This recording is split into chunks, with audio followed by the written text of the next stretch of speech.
Hey guys, tonight we're stepping into the bustling, sweaty streets of Rome around 100 CE, where the air hums with wine, dust, and the whispers of a million desires. Forget the senator's marble villas or the priest's gilded temples.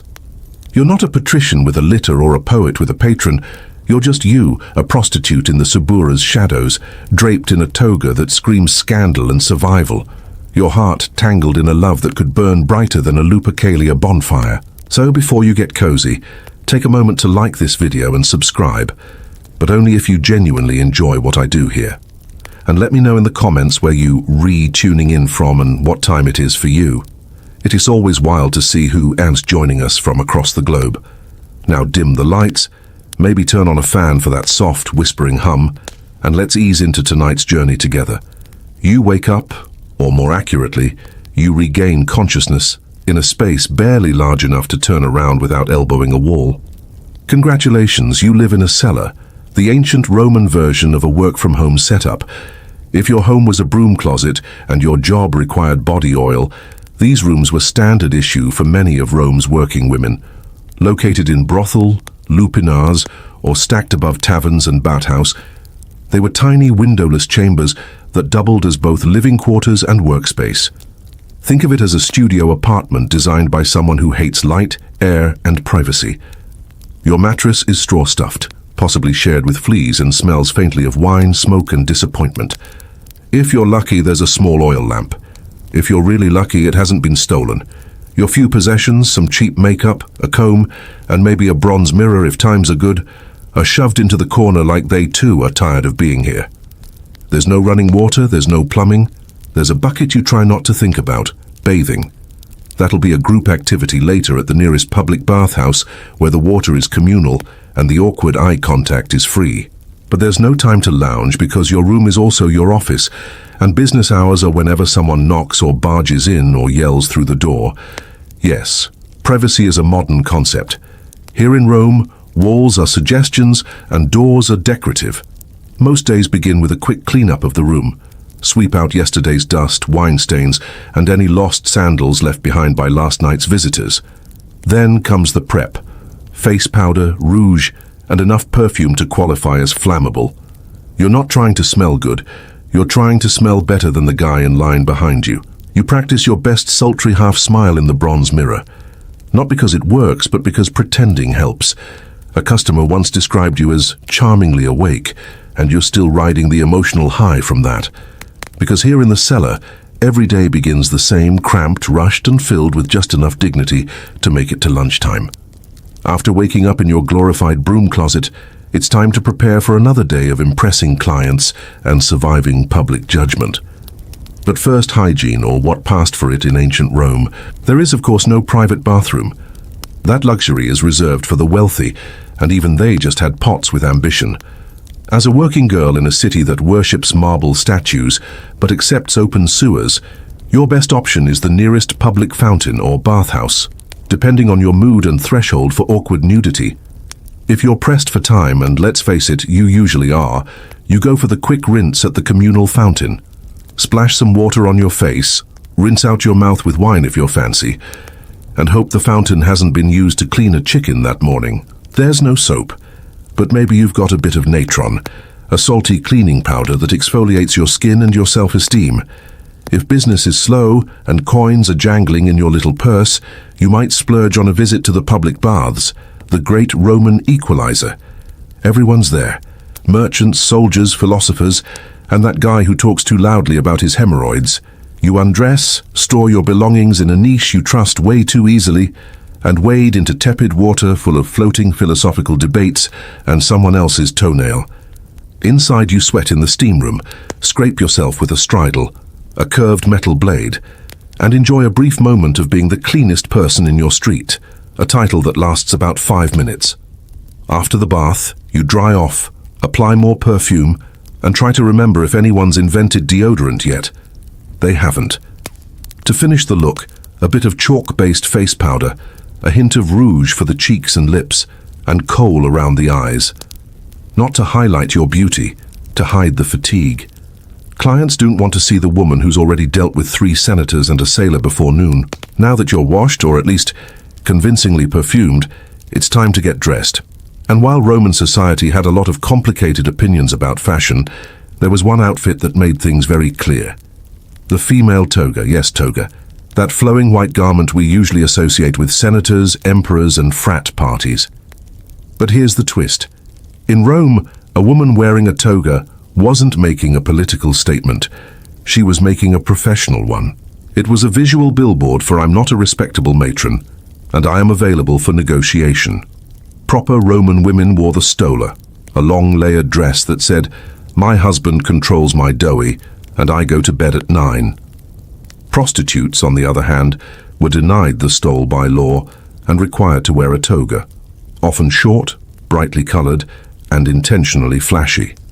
Think less Grecian goddess, more visible from across the forum. The look was usually accessorized with cheap jewelry, bronze or glass beads, maybe some loud earrings. The goal wasn't elegance, it was visibility. When you're competing with 20 other women in a 100 radius, subtlety is a luxury you can't afford. Footwear, likely simple sandals, maybe even barefoot depending on location and budget. Comfort wasn't a priority. You're going to spend a lot of the day standing, walking, and occasionally sprinting away from a bad client or an overzealous moralist. Hair was its own ordeal. Roman prostitutes often curled and dyed their hair, sometimes wearing wigs, especially blonde ones imported from Gaul. Blonde hair had a certain exotic appeal in Rome, kind of like imported luxury soap, only more alive. And let's not forget the finishing touches. Makeup, pale face powder to contrast with red lips and cheeks, and thick kohl eyeliner to make your eyes pop, or at least look less sleep-deprived. Once fully dressed, you looked obvious, and that was the point. If it made you look bold, scandalous, and economically available, then congratulations. You were ready for another glorious day of being judged by society while being actively funded by it. So you're dressed, painted, perfumed, and hopefully not too hungover. Now comes the fun part, drumming up business in a city where everyone wants sex but pretends they're shocked when they find out it's for sale. In ancient Rome, marketing wasn't subtle. There were no pamphlets, no websites, and definitely no branding consultants. If you wanted clients, you had to be seen, be loud, or be immortalized in graffiti. Brothels were often located near baithouse markets or drinking establishments. In short, anywhere people might already be sweaty, bored, or easily persuaded. Think ancient foot traffic optimization. Standing in the doorway wearing your finest look-at-me outfit, you'd call out to passers-by with a mixture of flattery, negotiation, and time-sensitive offers. 2 denarii if you're quick. Hey, might sound desperate, but hey, rent was due, and the next girl over just dropped her rate to 1. If you were freelance, it was all about roaming visibility, or hang around taverns, ready to flirt with a tipsy legionary who still had some coin left and questionable judgment. But perhaps the most bizarre and weirdly effective form of Roman advertising, wool graffiti. These weren't just vandalism. They were ancient Yelp, unfiltered, unregulated, and very, very public. Some women even paid someone to write their name and specialty somewhere visible, usually near tavern entrances or on columns. Others let their clients do the writing, which, as you might expect, ranged from glowing praise to confused haikus about being robbed. All this made one thing clear. A prostitute's survival depended as much on marketing as on skill. If people didn't know your name, your rates, and your approximate level of enthusiasm, someone else was getting the business. Because in ancient Rome, as now, the secret to success wasn't always talent. Sometimes it was just better PR. So you've advertised yourself. You've got the outfit, the eyeliner, and just enough confidence to fake a good mood. Now, it's time to talk pricing. The part where ancient Rome pretends to be a free market while secretly judging you. Rates were set by supply, demand, and whatever you could get away with before someone bartered you down with a loaf of stale bread. For street-level workers or those in lower-end lupinars, prices could be as low as 1 or 2 asses, a small bronze coin that wouldn't even get you a glass of wine. That's right. Some clients were paying less than the cost of a decent lunch. If that feels depressing, remember some women accepted food, sandals, or even promises as payment. Yes, in a city with an empire's worth of coinage, IUS still existed. On the other hand, high-end prostitutes, often called meretrices, operated more like luxury brands. These women could charge in denarii silver coins, sometimes multiple per client, especially if they had skills beyond the bedroom. Conversation, music, poetry, basic literacy, anything that let a client believe they weren't just hiring company, but taste. Some prostitutes even had niches, not architectural ones, marketing ones. Maybe you specialized in working with sailors, or performing erotic dances or reciting poetry during the act. Don't laugh. OID probably inspired someone. The more unique your brand, the less replaceable you became. Repeat clients might get a discount or not. It depended entirely on whether they paid on time or smelled like fermented cabbage. And if you worked under a pimp or brothel owner, a hefty cut of your earnings disappeared before you saw a single coin. Some women were enslaved, which meant they didn't get paid at all. Just food, shelter, and a vague promise that one day they might buy their freedom if they somehow won the Roman lottery. Welcome to the Lupinar, the Roman brothel. It's not luxurious, but it has walls, which already makes it more dignified than working behind a tavern. Technically, it's a place of business. Realistically, it's a sweaty stone maze of bad decisions. The term lupinar comes from lupa, meaning she-wolf, which the Romans used as slang for prostitute. That's right. Your job title was also your animal comparison. Not exactly empowering, but at least it's consistent. Most lupinars were two-story buildings crammed between bathhouse and bars, perfect for catching foot traffic from half-drunk senators and bored sailors. Inside, you've got a narrow hallway lined with tiny rooms, each equipped with a stone bed, a thin mattress, and just enough space to reconsider your life choices. No doors, just curtains for that open floor plan vibe. Privacy. That's something rich matrons had. You've got damp linen and the sound of someone snoring through your shift wall. You're not alone, of course. A proper lupinar had several working women and one delightful parasite, known as the lino pimp or lina madam.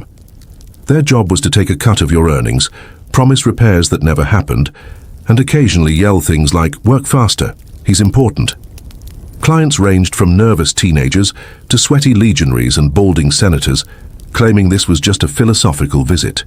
Some were in and out faster than a dropped denarius. Others tried to talk about their poetry, which frankly was worse. During downtime, you'd sit near the entrance, giving your best, "I'm flirty but dead inside" of expression while calling out to passing foot traffic. Marketing was mostly volume-based. 2 coins special today, I'll pretend to listen. And yes, the walls were covered in graffiti, ancient Yelp reviews etched lovingly into the plaster. Felix was here twice, or Ties gives a good time.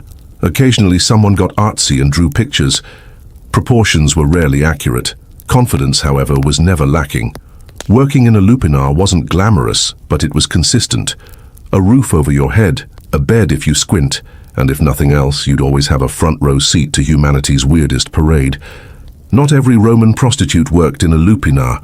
Some preferred or were assigned to the equally glamorous world of taverns. If the brothel was a chaotic office cubicle, the tavern was more like working in an open-air startup with more vomit and fewer stock options.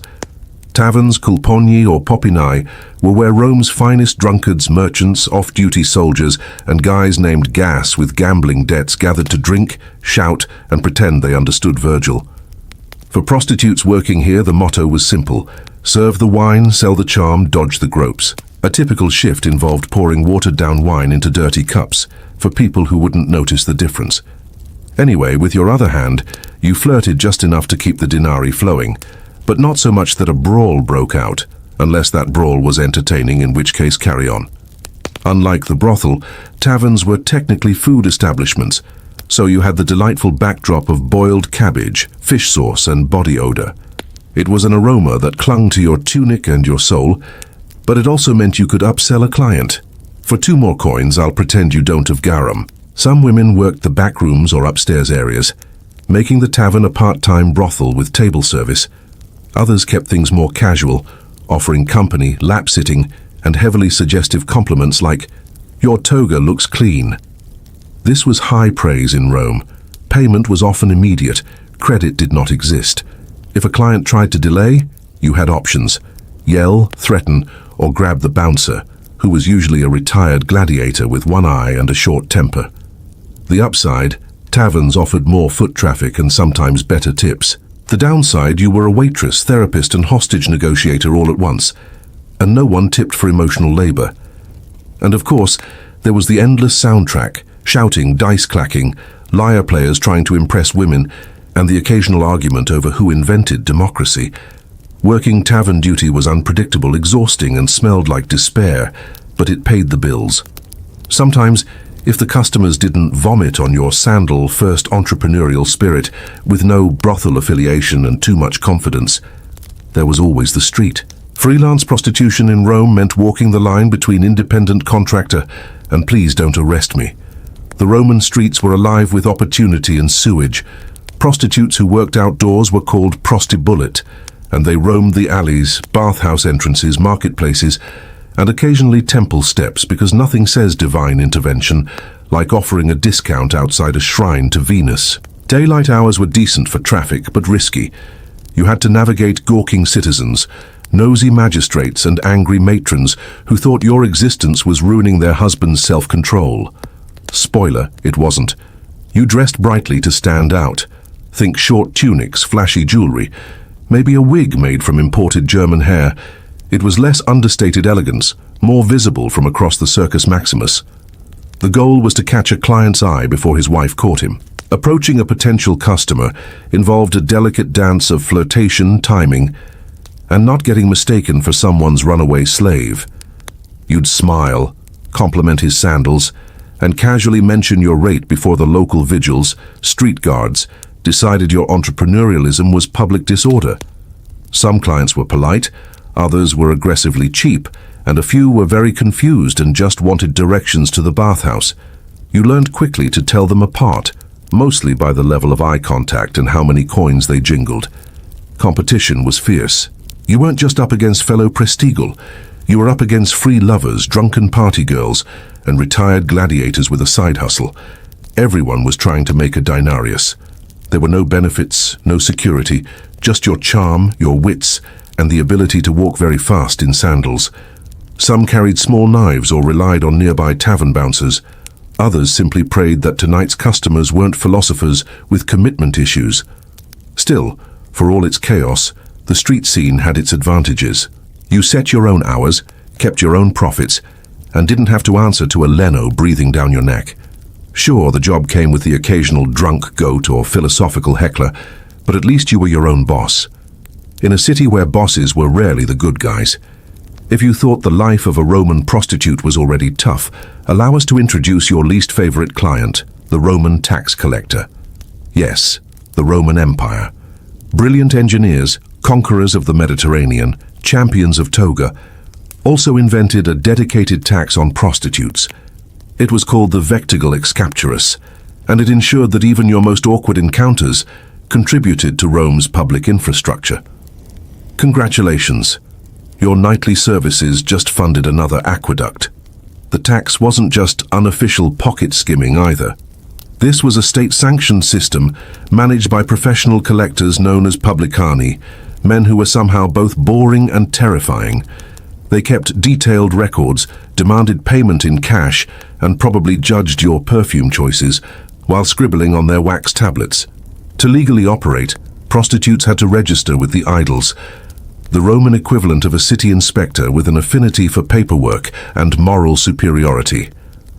Upon registration, you were entered into an official list of sex workers. Think of it as joining a trade union, except there were no benefits, and instead of a card, you got a branding, literally. Yes, some sex workers, especially enslaved ones, were branded or tattooed with marks like Lupa or their owner's name. If you're wondering how that made clients feel, don't worry. The branding wasn't for them. It was to ensure you couldn't pretend to be respectable later. And the tax rate. It varied depending on location, class, and whether your clients were sad senators or discount gladiators. But it always stung. You paid per act or per week, depending on the region. And there was no deduction for emotional labor, uncomfortable silences, or existential dread. Refusing to pay could result in fines, arrest, or being barred from working. Though enforcement was spotty, especially if you were paying under the table or knew how to flirt with an aile, Still, for a profession already swimming in stigma, this tax added insult to injury. Rome was essentially saying, "We disapprove of your lifestyle. Also, give us 10%. But hey, on the bright side, at least you could proudly say your labor was helping to fund another temple, probably dedicated to a goddess, who still wouldn't return your prayers. In Rome, being a prostitute meant you had legal permission to exist and social permission to be endlessly judged. Yes, prostitution was tolerated by the law, taxed, regulated, even registered. But that didn't stop every senator, priest and bored philosopher from telling you how much they disapproved of you, often while zipping up their tunic. Enter the moral police. Not an official squad with batons, but a vast unpaid network of senators, priests, matrons and writers who all believed it was their divine duty to shame you while enjoying the fruits of your labor behind closed doors. At the top of the hypocrisy food chain was the Roman Senate, a group of aging elites who believed in preserving Roman virtue, a concept they typically defined as whatever we're not caught doing. Their job was to regulate brothel, inspect establishments, and sometimes fine women for being too obvious about their profession, which again was legally required to be obvious. You couldn't make it subtle if you tried. Writers like Juvenal and Seneca had a field day. They mocked prostitutes in verse, lumping them in with greedy merchants, loud women, and horror of horrors, women who read books. Even Roman matrons, the respectable wives of the elite, got in on the judgment. They wouldn't speak to you, of course, but they'd walk past your street corner with a gaze that could sterilize a fig tree. Some even petitioned for laws banning prostitutes from wearing jewelry or entering public baths, which is rich considering many of their husbands treated bathhouse visits like part-time jobs. Working as a Roman prostitute came with certain occupational hazards, namely disease, injury, and whatever that thing was the sailor from Brundium left behind. Welcome to the health and wellness chapter, where the only prescription is hope you survive. Ancient Rome didn't have germ theory, but they did know that some men left you with more than a coin purse and a bad poem. There are Roman texts that describe symptoms ranging from persistent itching to things falling off that shouldn't. The medical advice, usually a mix of vinegar washes, herbal ointments, and desperate prayers to Venus. Pregnancy was another ever-present concern. There was no birth control pill, but there were options if you had the guts and the budget. Prostitutes used natural contraceptives like sulfium, an extinct plant famously over-harvested for this exact reason. Animal intestines as crude condoms and wool tampons soaked in herbal concoctions. Effectiveness, somewhere between maybe and miracle. If pregnancy occurred, things got complicated. Others gave infants up to foundling homes, or worse, the open streets. For day-to-day ailments, sore muscles, cuts, stress-induced rage blackouts, the go-to remedy was usually wine, opium, or a slap from your leaner to stop whining. If that failed, you might visit a temple of Asclepius and sleep on the floor, hoping for a healing dream. Ancient wellness culture was less spa weekend and more mystical nap with side effects. Infections were common. Hygiene was ambitious. There were no gloves, no antiseptics, and absolutely no one washing their hands before sticking fingers where fingers had no business being. And let's not forget the emotional toll. Depression, trauma, anxiety, all part of the job. Rome didn't have therapists. You had fellow prostitutes, wine, and the occasional stray cat who listened without judgment. In a city where divine intervention was blamed for everything from floods to flatulence, prostitutes weren't just dodging moral judgment. They were also trying to stay on the gods' good side, or at least bribe them for health, luck, and a low-maintenance clientele. Religion in Rome was a full-time job, and the gods were always watching, judging, occasionally cursing. But the divine pantheon had a few deities who were, let's say, more lenient toward your profession. First, there was Venus, goddess of love, beauty, and general poor decision-making. Offerings of flowers, perfume, or a coin were made in hopes of attracting wealth, charm, or at the very least, clients who didn't smell like boiled goat. Then came Fortuna, goddess of luck. Given how random your daily income was, ranging from a gold bracelet to 3 moldy grapes and a promise, Fortuna was kind of a big deal. You might wear a charm bearing her likeness, or mumble a quick prayer before a customer with too many rings and suspiciously clean sandals walked in. But religion wasn't all glitter and flirtation. The darker side of belief included superstition, omens, and magical countermeasures. You'd burn incense to ward off the evil eye, tie red cords around your ankle for protection, or hire a professional witch to curse a rival prostitute's hairline. Don't laugh. Cursed tablets called depictions have been found all over Roman brothel districts, many reading like ancient Yelp revenge reviews. May her tongue rot. May her clients dry up. If you were enslaved, you might also pray to Mercury, the god of commerce and transactions. And if you were lucky enough to save up for freedom, Libertus, the goddess of liberty, got a private altar and a slightly more expensive candle. All this spiritual effort wasn't just tradition, it was survival with flair. When Rome gave you judgment, disease, and rude senators, the gods were your HR department. Love in the Roman world of prostitution was complicated. At best, it was a pleasant delusion, and at worst, a financial liability in a tunic. Clients fell in love all the time, or claimed they did, usually after 3 cups of wine and half a monologue about their mother. "But baby, I'm different," they'd say, clutching your hand like a tragic poet. Emotional labor was part of the package. Smile, listen, pretend his toga doesn't smell like despair. For a few clients, you might even develop something real: attachment, affection, or just mutual exhaustion. But more often than not, romance was a dangerous distraction. Especially when you remembered that Rome legally categorized you as infamous, meaning you could not legally marry a citizen even if you wanted to. There are tales of prostitutes who fell in love with their regulars, who were promised freedom, marriage, a house with a garden, only to end up abandoned the moment another woman with better eyeliner walked by. There were also clients who genuinely adored their favorite companion, showering them with gifts, poems, and occasionally actual manumission, the legal act of freeing a slave. These stories exist, but they were the exception, not the rule. Among fellow prostitutes, real bonds were more likely. You worked side by side, endured the same insults, shared the same lice. Others became quiet romantic partnerships, hidden beneath the radar of Roman patriarchy, which believed women couldn't fall in love with anyone except a man with a sword collection. And of course, there were lies you told yourself that one day you'd quit, that your best client really would take you away, that if you could just save a little more, you'd open a perfume shop in Ostia and never look back. Maybe it wasn't true, but in Rome, everyone had a fantasy. Yours just came with better lighting and lower expectations. In the Roman world of sex work, beauty was currency and youth was the exchange rate. So what happened when the blush wore off, the client stopped lingering, and your joints started popping louder than your earrings? Simple. Some women, having saved carefully or miraculously had a client with both money and follow-through, managed to buy their freedom if they were enslaved and start over. The luckiest opened taverns or bat house, renting out rooms to the next generation of desperate optimists. Others became Madams Len, the brothel version of upper management. Less action, more shouting. You needed to be sharp, intimidating, and fluent in threats involving sandals and overdue debts. Clients feared you. Workers pretended to respect you. The Edels sighed when they saw you coming. Other retired sex workers leaned into fortune-telling. After all, when you've heard every confession and watched every mistake walk through the door, predicting doom becomes second nature.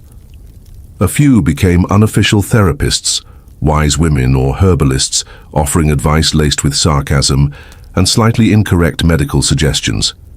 But many simply kept working because Rome wasn't in the habit of offering pensions to women who'd spent 2 decades in a toga. Older prostitutes still had clients. They just adjusted their marketing. Less blushing flower, more experienced, discreet, and tolerates poetry. Physical appearance mattered, but so did reputation. A woman known for conversation, kindness, or mind-blowing, astrology readings could remain in demand long after her prime. And kind. You begged, you cleaned temples. Rome didn't care how you got old, only that you did so quietly. But here's the truth. They didn't carve into marble. For many, survival itself was the achievement, and if you made it to old age with your wit intact and at least one working sandal, you were already a legend. When people think of ancient Rome, they picture marble statues, grand speeches, and emperors with questionable family trees. What they rarely picture, the woman leaning in a brothel doorway adjusting her wig, and mentally calculating how many coins she needs to not starve next week. Roman prostitutes didn't just work in the shadows.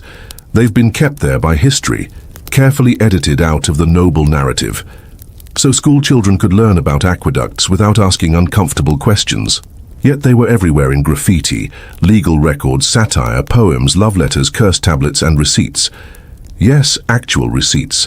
They were a fixture of daily Roman life, even as society treated them like morally contagious wallpaper. What history usually gets wrong is the assumption that these women were powerless victims or morally bankrupt seductresses. In reality, many were savvy, adaptable, and dare we say better at business than half the Senate. They knew how to read a client, negotiate terms, avoid danger, and hustle a living in a city that cheered gladiators and stoned anyone who wore the wrong shoes. And they weren't all the same. Some were enslaved, some free. Some hated every second. Others carved out small corners of power and routine. Most existed somewhere in between, like everyone else in Rome, pretending they weren't tired. Their stories were rarely written by them. Instead, they were remembered by poets looking for metaphors, by moralists clutching their pearls, or by archaeologists piecing together Pompeii's raciest wall scribbles. But here's what's remarkable. They're still visible in stone carvings, in sarcastic graffiti, in laws and loopholes and offhand mentions in love poems. These women were erased from respectability, but not from reality. They worked, they laughed, they scammed, they wept, and they endured. All without marble statues or gilded tombs, just faint ink on a crumbling wall. Maritima was here and worth every coin. So the next time someone waxes poetic about the glory of Rome, remember behind every toga-clad philosopher was a working girl keeping the economy and the gossip alive. Vales of the Sahara, a Bedouin nomad's desert odyssey. Around the 10th century CE, where the air shimmers with heat, camel bells, and the weight of tribal oaths that could shatter like glass in a sandstorm. Forget the caliph's marble palaces or the merchants' spice-laden caravans. You're not a sheikh with a falcon or a poet with a lute. You're just you, a Bedouin nomad herding camels across endless sands, your heart entangled in a love that could ignite a blood feud fiercer than the Simoom winds. So, before you get cozy, take a moment to like this video and subscribe, but only if you genuinely enjoy what I do here. You wake to the harsh glare of dawn piercing the goat hair tent, the air thick with the scent of camel dung, acacia smoke, and the faint spice of last night's stew. Your home is a black tent, woven from goat wool by your clanswomen, its walls rippling like the dunes outside, pitched in an oasis on the Sahara's edge. Your bed is a woven palm mat on the sand, covered with a wool blanket that smells of sweat and survival. You're a Badawi, a nomad of the Banu Hilal tribe, guiding camels through the desert's vast emptiness, your life a rhythm of migration and mirage. Your possessions are light but vital, a curved dagger, a leather waterskin, a woven saddlebag of dates, and a hidden silver necklace tucked in your robe, a gift from Zahra, the daughter of a rival clan whose love could spark a war of spears and honor. You whisper a prayer to Allah, your voice blending with the grunt of camels and the distant howl of a jackal. Hygiene is a ritual of scarcity, as precious as water in a land where every drop is a gift from the heavens. You step outside, sand shifting under your bare feet like warm silk, to a shallow well ringed by date palms. Soap is a trader's luxury, so you scrub with fine sand, its grains scraping away sweat and dust, leaving your skin raw but refreshed, the desert's own exfoliant. You rinse with water from the skin, its metallic tang sharp on your tongue, and clean your teeth with a miswak twig, its fibrous end bitter as survival. Your robe, coarse wool dyed indigo, is shaken free of sand, its folds releasing the smell of campfire and myrrh. You rub your body with olive oil traded from caravans, a slick shield against the sun's fury, and tie your turban, its cloth a barrier against the wind's bite. Your sandals, leather straps over calloused soles, creak as you lace them, worn from endless treks. In a polished brass mirror, you see your reflection, but your thoughts drift to Zahra, herding goats in her clan's distant camp, her veil hiding a smile that haunts your dreams. Your day unfolds in the endless sands, a nomad's odyssey of herding and horizon chasing, where the desert is both mother and monster. As a herder, your task is the tribe's lifeblood, guiding the camel caravan through dunes that shift like treacherous waves. You sling your dagger at your belt, chewing cat leaves for stamina, and set out at a steady pace, your staff prodding the beasts, their bells a rhythmic warning to spirits. The Sahara is your Wi-Fi, connecting oases and trade routes from Tripoli to Timbuktu. But it's no leisurely stroll. Blistering heat turns the air into a furnace. Mirages mock your thirst and scorpions lurk in the shadows of rocks. You pause at a wadi, bartering salt for dates with a Tuareg trader, your voice sharp in haggling, quoting a Bedouin proverb when he drives hard. By midday your legs burn, your robe clings with sweat, and vultures circle overhead, drawn to your exhaustion. You sip water from the skin, its warmth a brief reprieve, and scan the horizon for raiders. Their shadows a lurking threat in the ergs. Zahra is your heart's hidden oasis, a daughter of the rival Banusa, the tribe whose beauty blooms like a desert rose amid thorns. You met her at a tribal gathering in the Siwa oasis, her eyes catching yours as she poured water for guests, her laugh soft as a zephyr. "Meet me by the date palms at midnight," she whispered, her hand brushing yours with a forbidden spark. Her role as a herder's daughter, bound by tribal honor, makes your love a defiance of the Badu code, punishable by blood feud or banishment to the empty quarter. Each stolen moment is a risk. A note passed in a saddlebag of figs, a glance during a caravan crossing, a kiss beneath a starry sky, her lips tasting of honey and courage. The drama thickens like a sandstorm. A rival tribesman, Karim, spies your meetings, his smirk sharp as a Jambia dagger, demanding your finest camel to keep silent. Your sheikh, sensing disloyalty, watches you closer, his decrees heavy with suspicion. Zahra urges you to flee to the Red Sea coast, where waves might hide your love.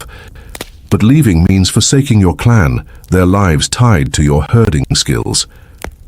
Your heart is a battlefield, torn between tribal oaths and Zahra's warmth, each step a drumroll for a choice that could end in spears or sorrow.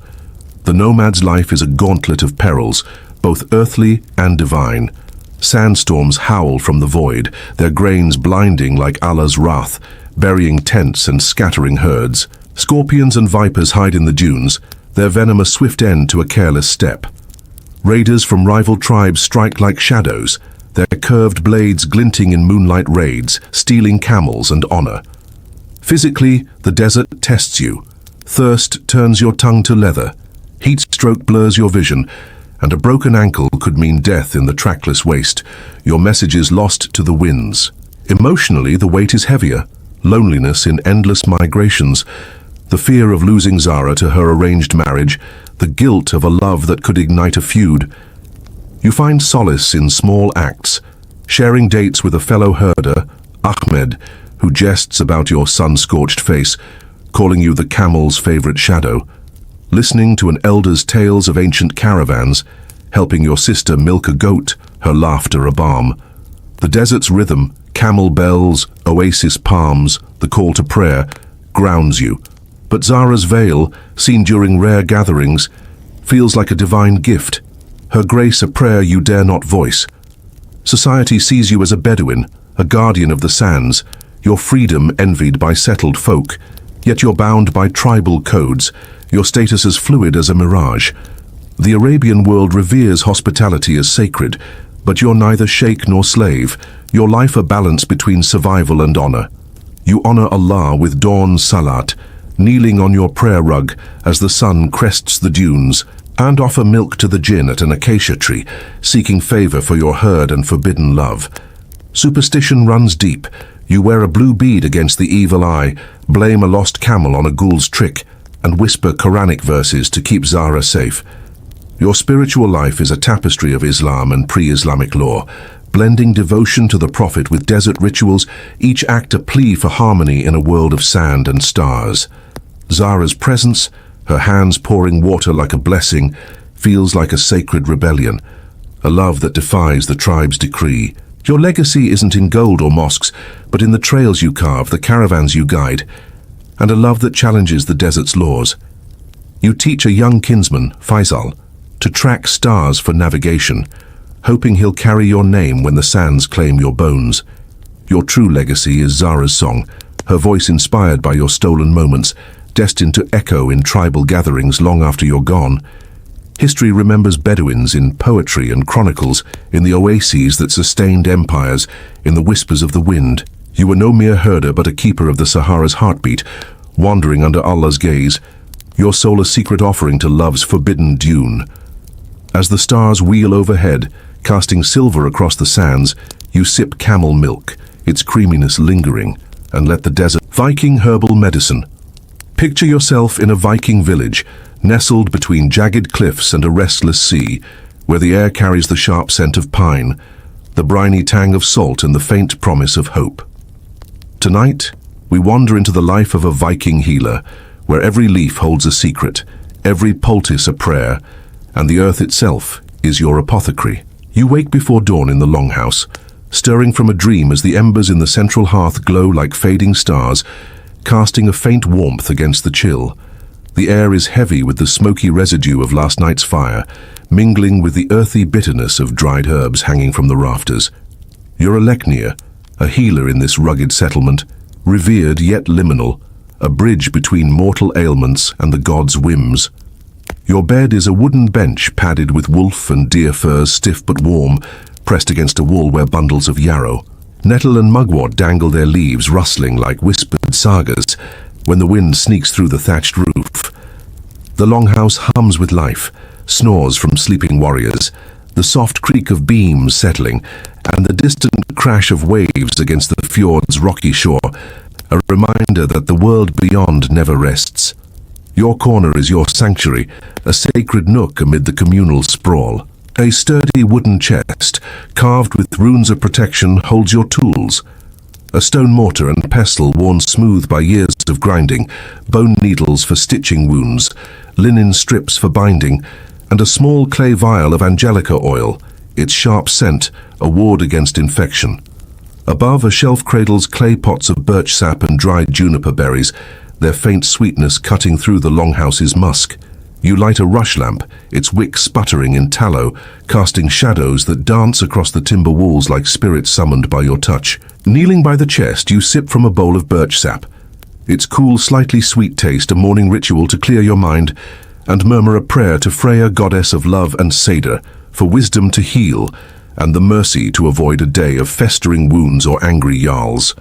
Hygiene is no indulgence but a necessity, practical as a well-sharpened axe. The southern lands may boast marble baths, but here in the Norse north, cleanliness is a battle won with effort.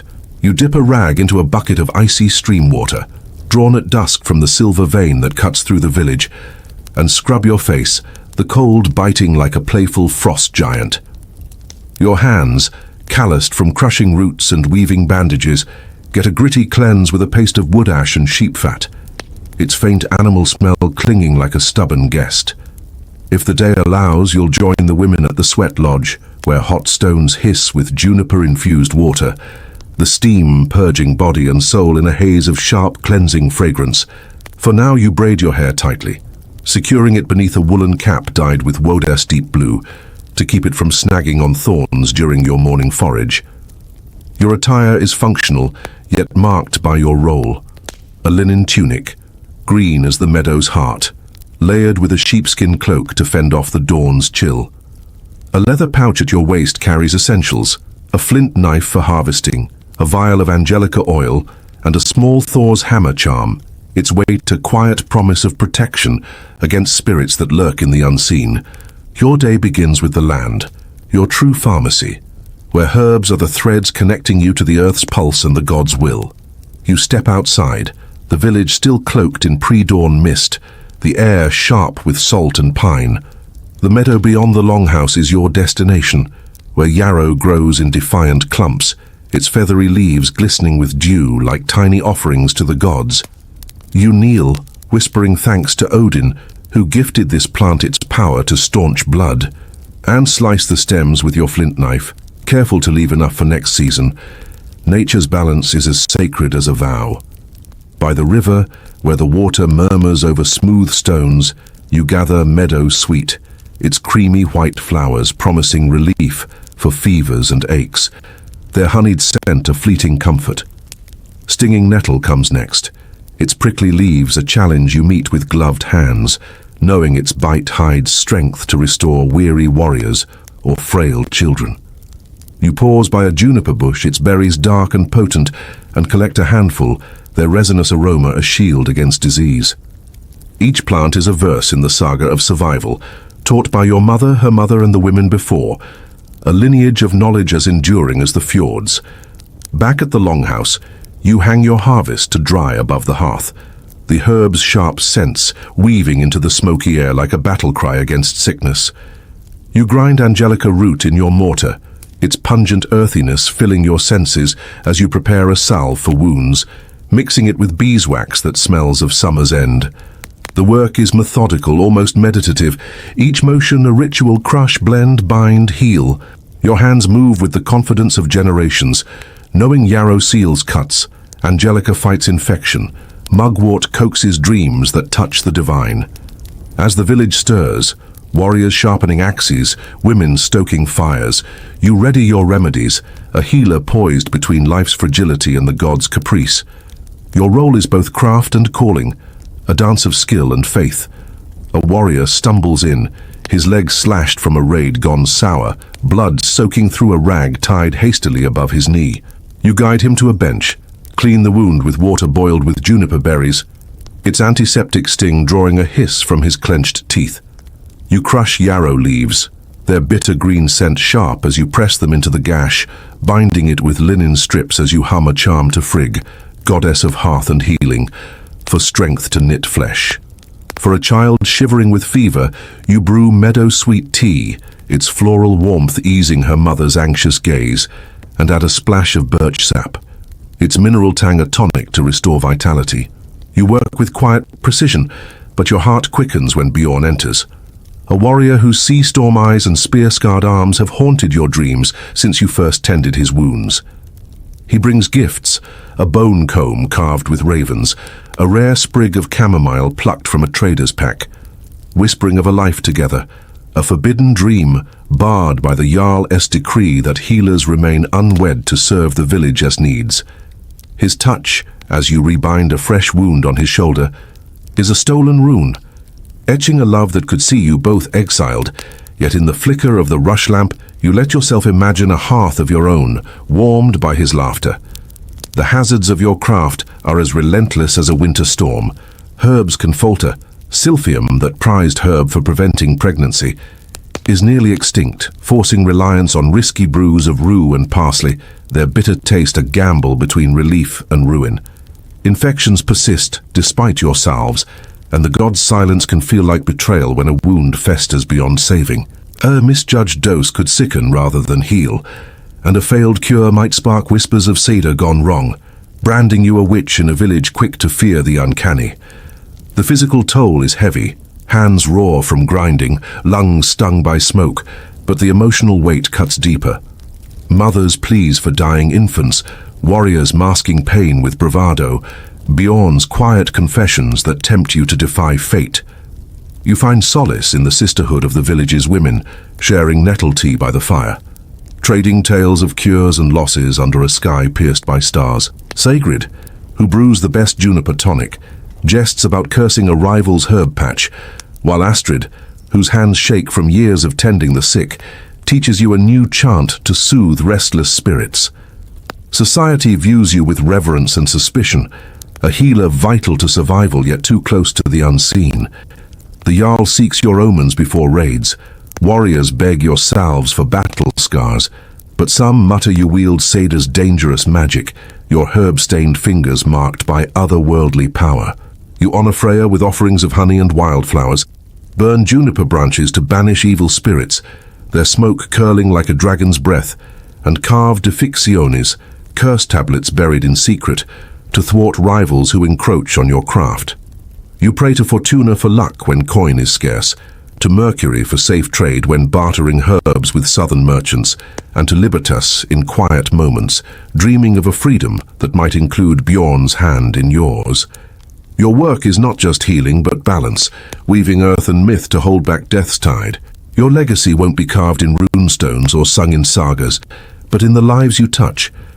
The child who runs again, her laughter echoing through the village, the warrior who fights another day, his strength your silent victory, the forbidden glances with Bjorn that promise a future you dare not name. As you age, you'll pass your knowledge to a daughter or apprentice, your remedies a thread in the tapestry of the village's survival. History remembers Viking healers in fragments, sagas buried herb pouches, runestones etched with gratitude. You are no mere herbalist but a keeper of harmony, blending soil and spirit to defy death's grasp. Your name may fade like mist over the fjord, but the scent of yarrow, the echo of your chants, and the warmth of lives saved linger in the wind.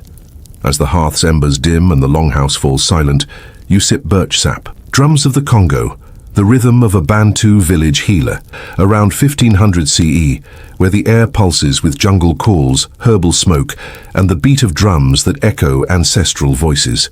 Forget the king's golden thrones or the warrior's iron spears. You're not a chief with a leopard skin or a hunter with a bow. You're just you, a Bantu village healer, brewing potions amid spirits and shadows, your heart caught in a love that could summon the wrath of the ancestors. You wake to the symphony of jungle birdsong filtering through the thatched roof, the air heavy with the damp earthiness of rain-soaked leaves and the faint smoke of last night as fire. Your home is a circular hut of woven reeds and mud, nestled in a Bantu village deep in the Congo basin, its walls alive with the hum of insects and the distant roar of a waterfall. Your bed is a mat of palm fronds on the packed dirt floor, covered with a woven blanket that smells of banana leaves and herbal poultices. You're a Sanganga, a healer revered and feared, communing with ancestors to mend bodies and souls in a world where spirits walk among the living. Your possessions are humble but potent. A gourd of dried herbs, a wooden rattle for rituals, a bone knife for cutting roots, and a hidden bead necklace tucked in your tunic. A token from Kofi the warrior, whose forbidden touch could shatter the village's harmony. You whisper a prayer to the ancestors, your voice blending with the coo of pigeons and the chatter of monkeys in the canopy. Hygiene is a ritual of renewal, as sacred as a dance to the spirits, in a land where cleanliness wards off malevolent forces. You step outside, bare feet sinking into the moist soil to the nearby stream, its waters cool and alive with the murmur of fish. Soap is unknown, but you scrub with pounded cassava leaves, their frothy lather scraping away sweat and dust, leaving your skin tingling with the stream's mineral bite, a cleanse for body and soul. You rinse your mouth with bark from the mutondo tree, its bitter tang sharpening your senses, and wash your hair with clay mud, its earthy scent grounding you like the village elders' tales. Your tunic, woven from raffia palm, is beaten against a rock, its fibers releasing the smell of smoke and mango resin. You rub your body with shea butter mixed with herbs, a slick shield against the jungle's humidity and insects, and tie your hair with a vine adorned with a feather for luck.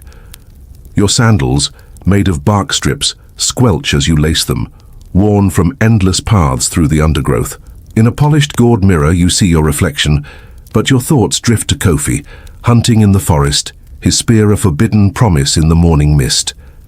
Your day unfolds in the village's rhythm, a healer's odyssey of potions and prayers, where the jungle is both pharmacy and peril.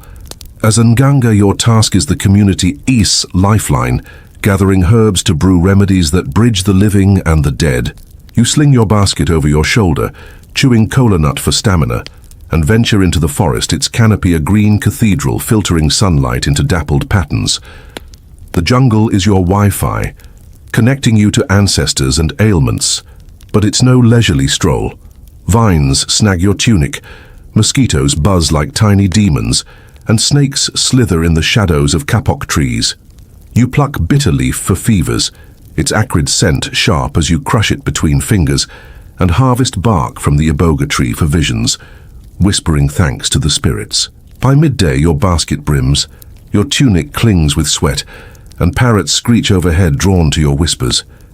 You sip water from a gourd, its freshness a brief reprieve, and scan the undergrowth for leopards, their spots a lurking threat in the dappled light. Kofi is your heart's hidden drumbeat, a warrior whose strength protects the village, his love a defiance of ancestral laws that forbid healers from earthly bonds.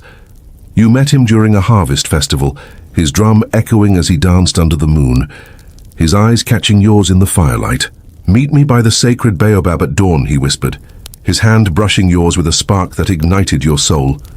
His role as a guardian, sworn to the village chief, makes your love a curse, punishable by exile or a ritual sacrifice to appease the spirits. Each stolen moment is a risk, a herb bundle passed during a hunt, a glance during a communal meal, a kiss beneath a mango tree, his lips tasting of honey and courage. The drama thickens like mist in the dawn. A rival healer, Mirembe, spies your meetings, her smirk sharp as a poison thorn, demanding your secret recipes to keep silent. The village elder, sensing disharmony, watches you closer, his chants heavy with suspicion. Kofi urges you to flee to the river's bend, where canoes might carry your love to distant tribes, but leaving means forsaking your kin, their lives tied to your healing gifts.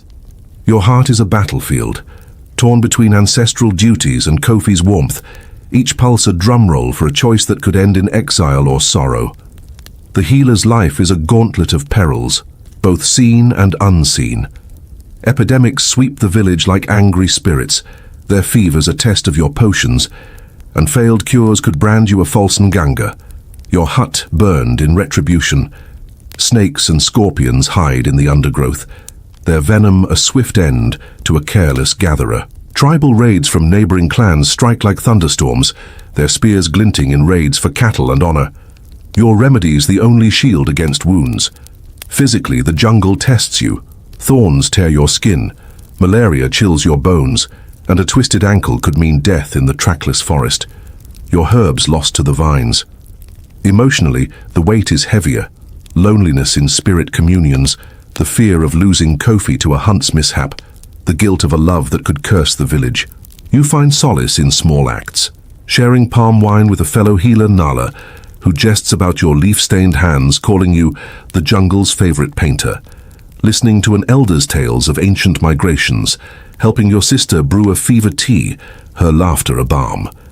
The village's rhythm, drum beats, harvest songs, the call of the rainmaker grounds you, but Kofi's dance, seen during festivals, feels like a divine gift, his movements a prayer you dare not voice. Society sees you as an nganga, a bridge to the ancestors, your potions honoring the spirits, yet you're a woman in a man's world, your status as fragile as a clay pot. The Bantu villages revere healers as sacred, but you're neither chief nor hunter, your life a balance between service and suspicion. You honor the ancestors with dawn offerings, pouring libations of palm wine as parrots take flight, and consult the oracle bones for guidance on ailments and love. Superstition runs deep. You wear a cowrie shell amulet against evil eyes, blame a failed cure on a witch's hex, and whisper incantations to keep Kofi safe. Your spiritual life is a tapestry of Bantu cosmology, blending devotion to the spirits with village rituals, each act a plea for harmony in a world of vine and venom. Kofi's presence, his hands carving a wooden charm for protection, feels like a sacred rebellion, a love that defies the ancestors' decree. Your legacy isn't in gold or thrones, but in the lives you mend, the potions that bind the village, and a love that challenges the spirit's laws. You teach a young apprentice, Zara, to grind herbs with precision, hoping she'll carry your name when the jungle claims your breath. Your true legacy is Kofi's drumbeat, his rhythm inspired by your stolen moments, destined to echo in village festivals long after you're gone. History remembers Bantu healers in oral tales and carved masks, in the rhythms that sustained communities, in the whispers of the canopy. You are no mere herbalist, but a keeper of the Congo's heartbeat, brewing amid spirits your soul a secret offering to love's forbidden rite.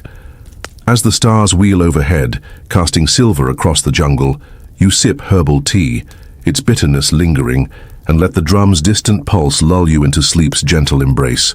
Kisses in the harem, a Ottoman concubine's forbidden desire. Around 1600 CE, where the air hums with rosewater, intrigue, and the weight of 1,000 watchful eyes. Forget the Sultan's golden throne or the Vizier's grand councils. You're not a pasha with a turban or a poet with a patron. You're just you, A concubine in the Topkapi Palace harem, draped in veils that hide your heart's dangerous secret. You wake to the soft clink of silver anklets and the distant call of the muezzin, his voice weaving through the latticework windows of the harem in Istanbul's Topkapi Palace. Your chamber is a cocoon of luxury and confinement, its walls tiled with turquoise and gold, its air thick with incense, and the faint tang of lemon blossoms from the courtyard garden. Your bed is a low divan, piled with silk cushions and a damask coverlet that smells of lavender and captivity. You're a Haseki, a concubine trained in grace and guile. Your beauty a currency in the Sultan's court, your life a delicate dance between favor and oblivion. Your possessions are few but exquisite, a pearl hairpin, a velvet pouch of kohl, a copper mirror etched with roses, and a forbidden note tucked beneath your pillow, its ink smudged with the promise of a love that could burn this palace to ash. You whisper a prayer to Allah for protection, your voice barely audible over the giggles of other concubines stirring in the shared hall. Hygiene is a ritual as ornate as a sultan's banquet, a performance of purity in a world of hidden daggers. You rise, slipping into a linen shift, and join the other women in the hammam, the harem's steamy bathhouse. The air is heavy with steam and jasmine oil, the marble floors warm beneath your bare feet.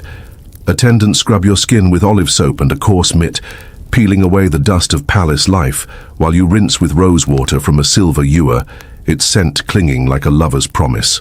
Your hair, long and dark, is combed with almond oil, braided with threads of gold, a crown for a woman who may never wear one. You line your eyes with kohl, its smoky burn sharpening your gaze, and dab henna on your hands, tracing patterns that hide your trembling fingers. Your silk robe, dyed indigo, rustles as you dress, its weight a reminder of the eyes that follow you, eunuchs, rival concubines, the Valide Sultan herself. In the mirror you catch a glimpse of your heart's secret.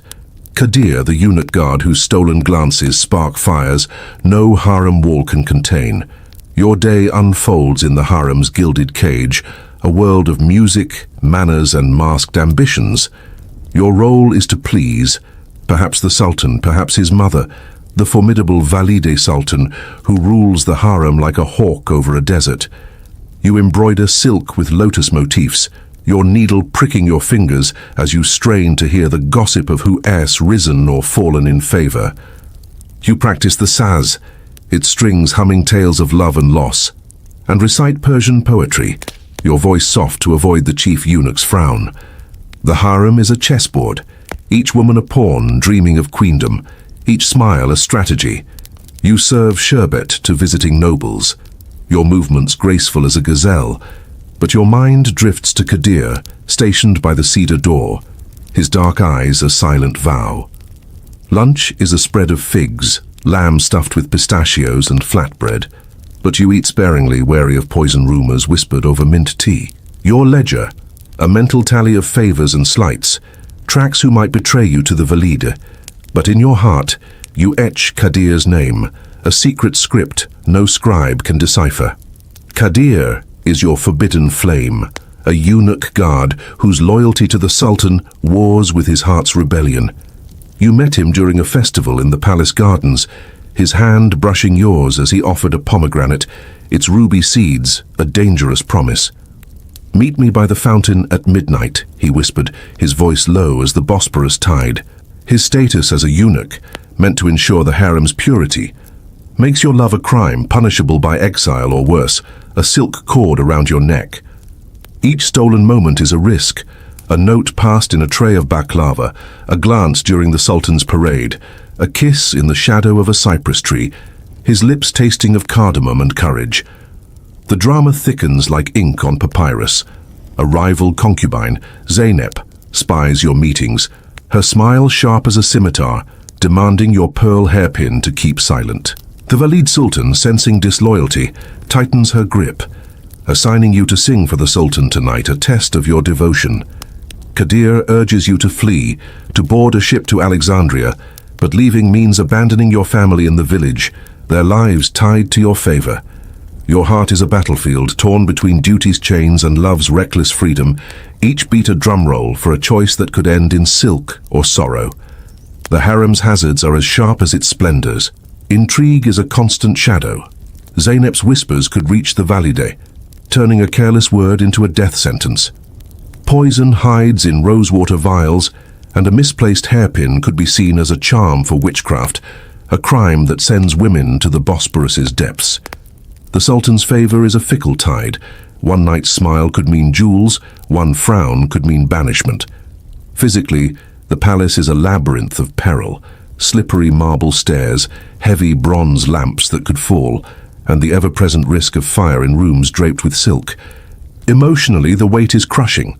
Loneliness in a crowd of scheming women, the ache of a love you can't claim, the fear of losing Kadir to a guard's duty or a rival's blade. You find solace in small acts, sharing pistachios with a kind attendant, Nazli, who hums Anatolian lullabies. Weaving a scarf for your mother, its threads a prayer for her safety, and tracing Kadir's initials in the dust erased before dawn. The harem's women, your sisters in captivity, offer warmth. Some giggle over spilled sherbet, others whisper tales of lost loves, their voices a chorus against despair. Society sees you as a jewel in the Sultan's crown, a symbol of his power, yet you're a prisoner of silk, your beauty a chain.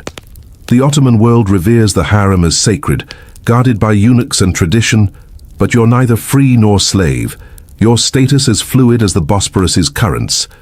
You honor Allah with dawn prayers, kneeling on a woven rug as incense curls, and offer rose petals to the shrine of Hürrem Sultan, seeking her spirit's favor for your heart's rebellion. Superstition weaves through your life. You wear a blue bead against the evil eye, blame a failed song on a jinn's mischief, and whisper charms to keep Kadir safe. Your spiritual life is a tapestry of faith and fear, blending devotion to Islam with ancient Anatolian magic, each act a plea for balance in a palace of power and peril. Kadir's loyalty, a guard's oath to protect, feels like a divine gift. His touch a prayer you dare not voice aloud. Your legacy isn't in gold or chronicles, but in the songs you sing, the silks you embroider, and a love that defies the palace's walls. You teach a young concubine, Ayla, to braid her hair with courage, hoping she'll carry your spirit when the Bosporus claims your breath. Your true legacy is Kadir's vow, whispered in the fountain's shadow, destined to echo in the harem's tales long after you're gone. History remembers concubines in poetry and portraits, in the Sultan's lineage, in the whispers of Istanbul's bazaars. You were no mere ornament but a keeper of the harem's heart, dancing under the Sultan's gaze, your soul a secret offering to love's forbidden altar. As the moon rises, casting silver across the courtyard, you sip rosewater, its sweetness lingering, and let the Bosporus's whispers lull you into sleep's gentle tide. Shadows of the Samurai, a feudal Japanese warrior's silent vigil. Around 1600 CE, where the air hums with cherry blossoms, steel, and the weight of honor sharper than any blade. Forget the shogun's golden palace or the daimyo's silk banners. You're not a warlord with a castle or a poet with a brush. You're just you, a low-ranking samurai, bound by Bushido. Your life a dance of duty and a forbidden love that could cut deeper than your katana. You wake to the soft rustle of tatami mats beneath your straw pallet, the air cool with the scent of cedarwood and the faint smoke of last night's hearth. It's dawn in a small castle town in the shadow of Kyoto. Your home a modest wooden house with paper screens that glow faintly pink in the rising sun. Your bed is a thin futon, rolled out on the floor, its cotton worn thin by years of restless nights, smelling of rice straw and discipline. You're a bushi, a samurai serving a minor daimyo. Your loyalty sworn to a lord whose name carries less weight than his temper. Your possessions are sparse but sacred, a katana and wakizashi, their scabbards lacquered black. A hemp robe, a small wooden amulet carved with Amaterasu's sun, and a hidden poem folded in your sleeve, its ink tracing the name of Hana, the shrine maiden, whose forbidden gaze could unravel your honor. You murmur a prayer to Amaterasu, goddess of the sun, your voice blending with the chirp of sparrows and the distant clang of a temple bell. Hygiene is a ritual of purity, as much for the soul as the body, in a land where cleanliness honors the kami. You step outside, barefoot on the cold stone path, to a wooden bucket by the well, its water sharp with mountain chill. Soap is a luxury for merchants, not warriors, so you scrub with rice bran, its gritty scratch scouring sweat and dust, leaving your skin raw but alive. You rinse with a ladle, the water stinging like a winter breeze, and clean your teeth with a willow twig, its bitter sap a morning penance. Your hair, tied into a top knot, is slicked with camellia oil, its nutty scent a fleeting comfort. Your hemp robe, patched but clean, rustles as you dress, the weight of your swords at your waist a reminder of Bushido's unyielding code. You polish your katana's hilt, its steel cold as a promise, and tuck Hana's poem deeper into your sleeve, your heart racing at the thought of her shrine, where cherry petals fall like silent vows. The town stirs, merchants haggling, monks chanting, but your eyes search for her silhouette, a forbidden prayer against the dawn. Your day unfolds under the daimyo's orders, a rhythm of duty that binds you to the land and its lord. As a low-ranking samurai, your tasks are humble yet vital. Patrolling the castle's wooden walls, training in the dojo, or guarding the rice granary. It sacks the lifeblood of the domain. You grip your katana, its balance a second heartbeat, and practice katas under the watchful eye of a grizzled sensei, his critiques sharp as a naginata. The sun climbs, turning the air heavy with dust and pine resin, your robe clinging to sweat-soaked skin. You pause to sip barley tea from a clay cup, its earthy tang a brief reprieve, and barter with a farmer for a pickled plum, your voice low to avoid the captain's glare. Your ledger, a mental tally of duties and debts, tracks the rice you owe for a blade sharpening, but in its margins you etch Hana's name, a secret kanji erased before a rival samurai's glance. By noon, your muscles ache, your sandals are caked with mud, and mosquitoes hum like tiny shuriken, drawn to your heat. You stand vigil by the gate, your shadow long and still, but your mind wanders to the shrine where Hana tends the sacred flame. Hana is your heart's rebellion, a shrine maiden whose purity is meant for the kami, not a warrior's touch. You met her during the spring festival, her white kimono glowing under lanterns, her dance for Inari weaving through the crowd like a spell. She slipped you a poem, its paper scented with sandalwood, whispering, "Meet me by the torii at dusk." Her role as a miko, serving the gods, makes your love a defiance of heaven and earth, punishable by banishment or a blade across your neck. Each stolen moment is a risk. A glance as she sweeps the shrine steps, a brush of her fingers passing you a rice offering, a kiss beneath a cherry tree, her lips tasting of green tea and courage. The drama unfolds like a no play. A jealous samurai, Taro, spies your meetings, his smirk sharp as his tanto, demanding your silence with a threat to tell the daimyo. The shrine elders, sensing impurity, watch Hana closer, their chants heavy with suspicion. She urges you to flee to the mountains, where bandits might shelter your love, but leaving means forsaking your lord, your family, your honor. Your heart is a battlefield, torn between Bushido's steel and Hana's warmth, each beat a silent vow to choose before the next moon. The samurai's life is a gauntlet of perils, both seen and unseen. Bandits roam the hills, their arrows a whisper of death in the forest. Rival clans plot raids, their spies hidden in the town's sake dens, and a single misstep in etiquette could provoke a duel, your katana against a foe's grudge. Physically, the world tests you. Summer's heat turns armor into an oven, winter's frost bites through straw sandals, and a poorly timed kata could sprain a wrist, leaving you defenseless. Emotionally, the weight is heavier, loneliness in a life of solitude, the fear of losing Hana to her sacred vows, the guilt of a love that could dishonor your ancestors. You find solace in the community, sharing sake with a fellow samurai, Takeshi, who jests about your mud-stained robe, calling you the daimyo's favorite scarecrow, listening to an old monk's tales of the Heian court, helping your sister mend a fishing net, her laughter a balm. The town's rhythm, farmers' songs, the clack of looms grounds you, but Hana's dance, seen during festivals, feels like a divine gift. Her movements a prayer you dare not voice. Society sees you as a samurai, a guardian of order. Yet you're a low-ranking warrior, your status as fragile as a paper screen. The Edo world reveres Bushido as sacred, but you're neither daimyo nor peasant, your life a balance between loyalty and survival. You honor Amaterasu with dawn prayers, kneeling by a stream as herons take flight, and offer rice to Inari's shrine, seeking favor for your lord and your forbidden love. Superstition runs deep.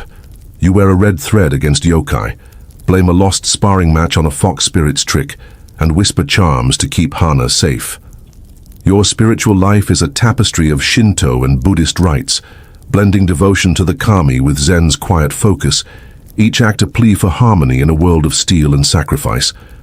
Hana's presence, her hands folding origami cranes for peace, feels like a sacred rebellion, a love that defies the god's decree. Your legacy isn't in chronicles or castles, but in the cuts you carve, the rice you guard, and a love that challenges Bushido's chains.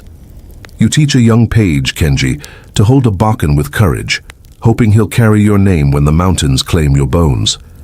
Your true legacy is Hana's dance, her steps inspired by your stolen moments, destined to echo in shrine rituals long after you're gone. History remembers samurai in scrolls and songs, in the blades that shaped Japan's fate. You were no mere warrior but a keeper of the land's heartbeat, standing vigil under Amaterasu's gaze, your soul a secret offering to love's forbidden shrine.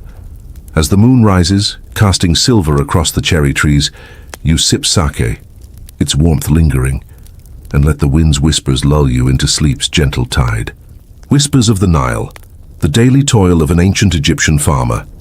We're diving into the sun-scorched fields of ancient Egypt, around 2500 BCE, where the Nile's muddy embrace is both your lifeline and your taskmaster. Forget the pharaoh's gilded palaces or the priest's lofty chants. You're not a scribe with papyrus or a noble with a fan-bearer. You're just you, a farmer, dropped into a world of mud, sweat, and gods who watch your every hoe stroke. You wake to the Nile's gentle slap against the reeds, the air heavy with the scent of damp earth, lotus blooms, and the faint musk of crocodiles lurking just out of sight. It's dawn in a village near Memphis, and your home is a mud brick hut, its walls smoothed by years of river silt and prayers to Hapi, the god of the flood. Your bed is a woven reed mat, thin enough to feel every lump of the dirt floor beneath, covered with a linen sheet that smells of sweat and yesterday's labor. The roof, a patchwork of palm fronds, lets in slivers of pink sunlight, and a clay lamp flickers in the corner, its sesame oil burning low. You're a fella, a farmer, the backbone of Egypt's breadbasket, coaxing barley and emmer wheat from the Nile's black soil.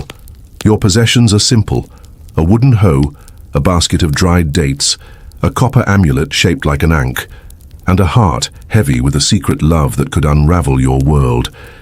You mutter a prayer to Osiris for a bountiful harvest, your voice mingling with the dawn chorus of ibises and the distant bellow of an ox. Hygiene is a sacred ritual, as vital as the Nile's flood.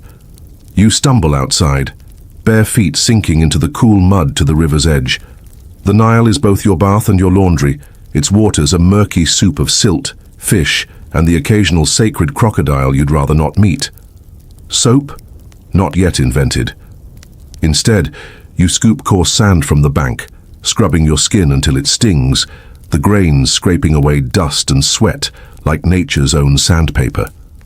Your linen kilt, stiff with yesterday's labor, gets a vigorous pounding against a flat rock, the Nile swallowing the dirt, but leaving a faint fishy tang. You rinse your face, the water's mineral bite sharp on your tongue, and glance nervously for ripples. Crocodiles don't respect morning routines. A clay jar, balanced on your shoulder, carries water back to your hut, its weight a familiar ache. You rub natron, a salty mineral, on your teeth, wincing at its gritty burn, and slick your hair with a dab of castor oil, its nutty scent a fleeting luxury. Your amulet, etched with a scarab for rebirth, hangs against your chest, a talisman against the day's perils. Dressed in a fresh kilt and a woven reed hat, you're ready to face the fields, but your heart drifts to Amara, the temple dancer, whose forbidden gaze could cost you everything. Your day unfolds in the fields, a patchwork of black soil carved by the Nile's annual flood. Farming is your Wi-Fi, connecting you to pharaohs, priests, and the gods themselves, but it's no picnic. You sling your hoe over your shoulder, its wooden handle worn smooth by years of calloused hands, and trudge to your plot shared with neighbors under the overseer's watchful eye. The sun, Ra's unblinking glare, climbs higher, turning the air into a shimmering furnace. You dig furrows, planting barley seeds with a prayer to Renenutet, goddess of the harvest, each motion a dance of survival. Irrigation is your lifeline. Channels you've dug guide the Nile's waters, but a misstep could flood your crop or starve it dry. You barter with a neighbor for a handful of onions, your voice sharp with haggling wit, quoting a hymn to Osiris when he drives a hard bargain. By noon your back aches, your kilt is soaked with sweat, and flies buzz like tiny demons drawn to your damp skin. You pause under a lone sycamore, sipping beer from a clay jug, thick, sour, and safer than water. Your ledger, scratched on a shard of pottery, tracks debts and yields, but in its margins you etch Amara's name, a secret hieroglyph erased before the overseer's patrol. Amara is your heart's forbidden oasis, a dancer in the temple of Hathor, her movements like lotus petals on the wind. You met her during a festival, her kohl-lined eyes catching yours as she spun in a linen gown, her anklets chiming like temple bells. She slipped you a lotus flower, its petals pressed with a whispered promise. Meet me by the reeds at dusk. Her father, a priest, would see you buried in the desert for daring to love above your station, and her betrothal to a noble looms like a storm. Each stolen glance across the village, each brush of her fingers as she passes you a reed basket, is a spark that could ignite a scandal. The drama unfolds in whispers. You slip her a clay bead painted with a heart, hidden in a loaf of bread, but a jealous rival, a scribe named Khepri, spies your meetings. He threatens to tell the priest, his words sharp as a flint knife. Unless you pay him in grain, you can't spare. At dusk by the Nile's edge, Amara begs you to flee to the delta, where reeds might hide your love. The choice tears at you, your fields, your family, your life rooted in this soil versus a future with her, fragile as papyrus in a flood. You promise to decide by the next inundation, your heart a battlefield of duty and desire, each beat echoing her dance. The farmer's life is a gauntlet of hazards. The Nile's flood can be a blessing or a curse. Too little water starves your crops, too much drowns them. Crocodiles and hippos lurk in the shallows, their jaws a reminder that the river gives and takes. Scorpions hide in the soil, their stings a fiery punishment for a careless step. Bandits, rare but real, raid granaries, their torches glinting in the night. The pharaoh's tax collectors are no less ruthless, demanding a third of your harvest, their reed pens scratching your debt into eternity. A bad season could mean starvation, your children's hungry eyes a heavier burden than any hoe. Emotionally, the weight is crushing. The loneliness of endless toil, the fear of losing Amara to her father's will, the guilt of a love that could shame your village. You find solace in the community. Neighbors sharing beer spiced with dates, elders chanting tales of Osiris, your sister weaving baskets while humming hymns. They tease your sunburnt shoulders, calling you Ra's favorite roast, their laughter a tether to the world beyond your heart's turmoil. Society sees you as the Nile's pulse, your grain feeding Memphis and the pharaoh's armies, yet you're a peasant, bound to the land and the gods' whims. Priests praise your offerings but scorn your muddy feet. Nobles rely on your barley but forget your name. You're neither slave nor elite, your status as fluid as the river's silt. You honor Amun-Ra with dawn prayers, kneeling in the fields as ibises take flight. Hand off a grain to Hathor's shrine, seeking favor for your crops and your forbidden love. Superstition runs deep. You bury a scarab amulet to ward off Set's chaos, blame failed crops on angry spirits, and whisper charms against the evil eye. Your spiritual life is a tapestry of faith and fear, blending devotion to the gods with ancient magic, each act a plea for balance in a world of flood and famine. Amara's dance, seen during festivals, feels like a divine gift. Her movements a prayer you dare not voice. Your legacy isn't in gold or monuments, but in the furrows you carve, the grain that feeds empires and a love that defies the gods' decree. You teach your nephew, a wide-eyed boy named Anpu, to sow seeds with care, hoping he'll carry your name when the Nile claims your bones. But your true legacy is Amara's dance, her movements inspired by your stolen moments, destined to echo in temple rituals long after you're gone. History remembers farmers in granary tallies, in hymns to Happy, in the bread that fueled pharaohs. You were no mere peasant, but a keeper of the Nile's rhythm, toiling under Ra's gaze, your heart a secret offering to Hathor. As the sun sets, casting gold across the fields, you sip beer, its bitterness lingering, and let the Nile's whispers lull you into sleep's gentle current. Silks of the Forbidden City, a Ming concubine's imperial intrigue, around 1550 CE, where the air hums with sandalwood, silk, and secrets sharper than a jade hairpin. Forget the emperor's dragon throne or the scholar's endless scrolls. You're not a mandarin with a fan or a poet with a patron. You're just you, a concubine in the imperial harem, draped in silks that veil a heart burning with forbidden desire. You wake to the soft chime of a bronze bell, its echo mingling with the rustle of silk curtains in your chamber, within the Forbidden City's harem, nestled in Beijing's heart.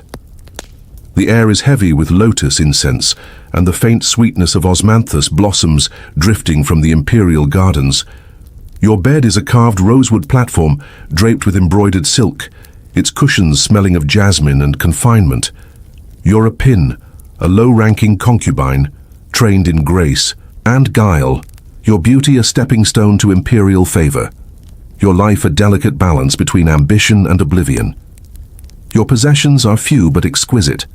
A jade comb, a lacquered box of vermilion rouge, a silk fan painted with peonies, and a hidden letter tucked beneath your pillow, its calligraphy tracing the name of Wei the palace guard, whose gaze could unravel the dynasty's order. You whisper a prayer to Guanyin, goddess of mercy, your voice lost in the murmur of other concubines stirring in the palace's inner quarters. Hygiene is a ritual of elegance, a performance of purity in a court where every glance is weighed. You rise, slipping into a linen shift, and join the other women in the bathing hall, its air thick with steam and the scent of lotus oil. Attendants scrub your skin with mulberry soap, its lather soft as a sigh, peeling away the dust of palace life. You rinse with water from a porcelain basin, its chill sharp against your skin, and comb your hair with camellia oil, weaving it into a chignon adorned with a single pearl pin.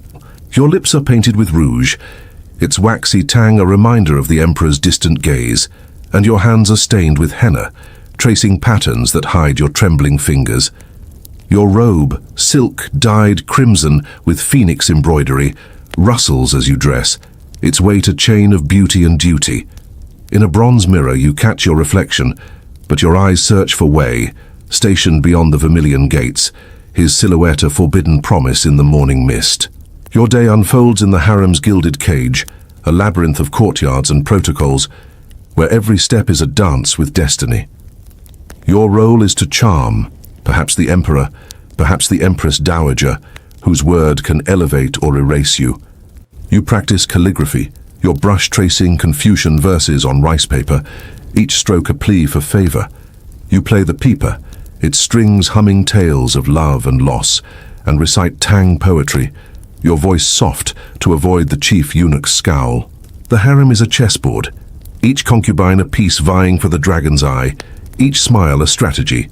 You serve chrysanthemum tea to visiting consorts, your movements graceful as a crane, but your mind drifts to Wei, guarding the hall of supreme harmony, his dark eyes a silent vow. Lunch is a delicate spread of lotus seed cakes, braised duck, and rice porridge, but you eat sparingly, wary of whispers about poisoned delicacies. Your ledger, a mental tally of alliances and slights, tracks who might betray you to the empress. But in your heart, you etch Wei's name, a secret glyph no scholar can read.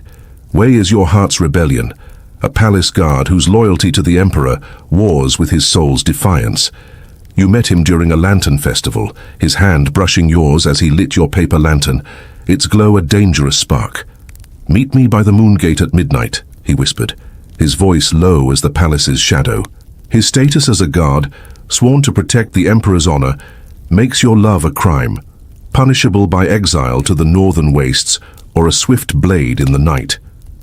Each stolen moment is a risk, a note passed in a lotus seed bun, a glance during the emperor's procession, a kiss beneath a plum tree, his lips tasting of ginger and courage.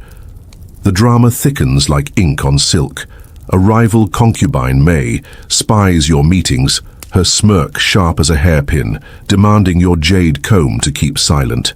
The Empress Dowager, sensing disloyalty, assigns you to dance for the Emperor tonight, a test of your devotion. Wei urges you to flee, to slip through the city's canals to a southern village, but leaving means abandoning your family, their lives tied to your favor in the palace. Your heart is a battlefield, torn between duty's chains and love's reckless freedom, each beat a drumroll for a choice that could end in silk or sorrow. The harem's hazards are as sharp as its splendors. Intrigue is a constant shadow. May's whispers could reach the Empress, turning a careless glance into a death sentence. Poison hides in jasmine tea, and a misplaced fan could be seen as a signal for treason, a crime that sends women to the execution yard. Physically, the palace is a maze of peril. Slippery jade tiles, heavy bronze censers that could topple, and the ever-present risk of fire in rooms draped with silk. Emotionally, the weight is crushing. Loneliness in a crowd of scheming women, the ache of a love you can't claim, the fear of losing way to a guard's duty or a rival's blade. You find solace in small acts, sharing rice cakes with a kind attendant, Lian, who hums folk songs from her village. Embroidering a scarf for your sister, its threads a prayer for her safety, and tracing Wei's initials in the dust, erased before dawn. The harem's women, your sisters in captivity, offer warmth. Some giggle over spilled tea, others whisper tales of lost loves, their voices a chorus against despair. Society sees you as a flower in the emperor's garden, a symbol of his divine mandate. Yet you're a prisoner of silk, your beauty a chain. The Ming world reveres the harem as sacred, guarded by eunuchs and Confucian order, but you're neither free nor slave, your status as fluid as the palace's koi ponds. You honor Guanyin with dawn prayers, kneeling on a silk mat as incense curls, and offer lotus petals to the ancestral shrine, seeking favor for your family and your forbidden love. Superstition weaves through your life. You wear a jade amulet against malevolent spirits, blame a failed poem on a fox demon's mischief, and whisper Taoist charms to keep Wei safe. Your spiritual life is a tapestry of Confucian duty and Taoist mysticism, blending devotion to the emperor with ancient rituals, each act a plea for harmony in a court of power and peril. Wei's loyalty, a guard's oath to protect, feels like a divine gift, his touch a prayer you dare not voice aloud. Your legacy isn't in gold or annals, but in the poems you write, the silks you embroider, and a love that defies the palace's walls. You teach a young concubine, Shu, to paint her lips with grace, hoping she'll carry your spirit when the forbidden city claims your breath. Your true legacy is Wei's vow, whispered in the moon gate's shadow, destined to echo in the harem's tales long after you're gone. History remembers concubines in scrolls and songs, in the emperor's lineage, in the whispers of Beijing's markets. You were no mere ornament, but a keeper of the palace's heart, dancing under the dragon's gaze, your soul a secret offering to love's forbidden altar. As the moon rises, casting silver across the courtyard, you sip chrysanthemum tea, its sweetness lingering, and let the palace's whispers lull you into sleep's gentle tide. Kisses in the caravanserai, an Arabian trader's forbidden romance. Picture yourself in a 9th century caravanserai, a stone-walled oasis on the Silk Road near Baghdad, where the air shimmers with the scent of saffron, camel sweat, and secrets carried on desert winds. The distant call to prayer mingles with the clink of coins and the laughter of traders, weaving a tapestry of life under a sky ablaze with stars. Tonight, you step into the life of a merchant, a master of trade whose heart is entangled in a forbidden love, where every whispered vow is a gamble against fate. You wake at dawn in the caravanserai's upper chamber, the air thick with the lingering warmth of baked stone and the faint musk of frankincense burned in offering the night before. You're a tujar, a merchant of spices and silks, a weaver of wealth in a world where trade is both art and survival. Your bed is a woven rug piled with cushions. nestled in a niche beneath a latticed window that filters the first rays of sunlight into golden slivers. The caravanserai hums with life. Camel grunts, the clatter of pots, the soft murmur of early bargains struck in the courtyard below. You rise, stretching limbs stiffened by days on the trade road, and light a clay lamp, its flickering glow dancing across walls etched with verses of poetry, their curves like the dunes beyond. Your possessions are few but precious. A wooden chest holds ledgers, a bronze scale and pouches of saffron and myrrh, their scents a currency as potent as gold. You whisper a prayer to Allah for guidance and a day free of bandits or broken deals, your breath stirring the dust motes in the lamplight. Hygiene is a ritual of renewal, as sacred as a pilgrimage. The caravanserai's well, fed by an underground spring, offers cool water drawn in a leather bucket, its mineral tang sharp on your tongue. You wash your face and hands, scrubbing with a paste of ground tamarisk and rosewater, its floral bite cutting through the desert's grit. A copper mirror reflects your sun-bronzed skin and coal-lined eyes, a nod to both vanity and protection from the sun's glare. You don a linen robe, dyed indigo and edged with silk embroidery, its folds whispering wealth, and wrap a turban to shield your head from the relentless sun. A leather satchel at your waist carries essentials, a dagger with a hilt carved in geometric stars, a small vial of oud oil. Its woody depth a signature scent, and a silver amulet inscribed with a verse from the Quran, a shield against misfortune. With your goods, saffron from Persia, silk from Samarkand, slung in a camel hair sack, you descend to the courtyard, ready to trade, haggle, and dream of the forbidden. Your day unfolds in the caravanserai's heart, a sprawling courtyard where merchants from Damascus to Changanbata, beneath awnings of woven palm. Trade is your Wi-Fi, connecting you to empires, poets, and the pulse of the desert. You spread your rug in a shaded corner, arranging your wares. Saffron threads glowing like embers, myrrh resin dark as secrets, bolts of silk shimmering like a mirage. Your bronze scale gleams, its weights etched with precision, and your ledger, inked in flowing Arabic script, tracks every dinar and dirham. You haggle with a Syrian trader over saffron, your voice a blend of charm and steel, offering poetry, a line from Al-Mutanabi, when coins alone won't sway him. A camel driver buys myrrh for his wife's cough, paying in dates that taste of sun and dust. And you note the debt in your ledger, your reed pen scratching like a beetle across papyrus. The air hums with deals, laughter, and the clink of coins, but your eyes drift to Zainab, the poetess whose words ignite the caravanserai's evenings, her voice a melody forbidden to you. Zainab is the daughter of a tribal sheikh, her eyes like coal-rimmed stars, her hair a cascade of night beneath a veil of embroidered silk. You met her under the date palms during a poetry gathering, her verses of love and longing piercing your heart like an arrow. She slipped you a scrap of papyrus, inked with a line, "Your gaze is my oasis, forbidden yet eternal." And since then, your meetings have been stolen moments in the caravanserai's shadows. Her father's tribe forbids her union with a merchant, a man of trade rather than noble blood, and your love risks a feud that could burn through the desert like wildfire. Each glance across the courtyard, each brush of her hand as she passes you a clay cup of rosewater, is a spark that could ignite your ruin.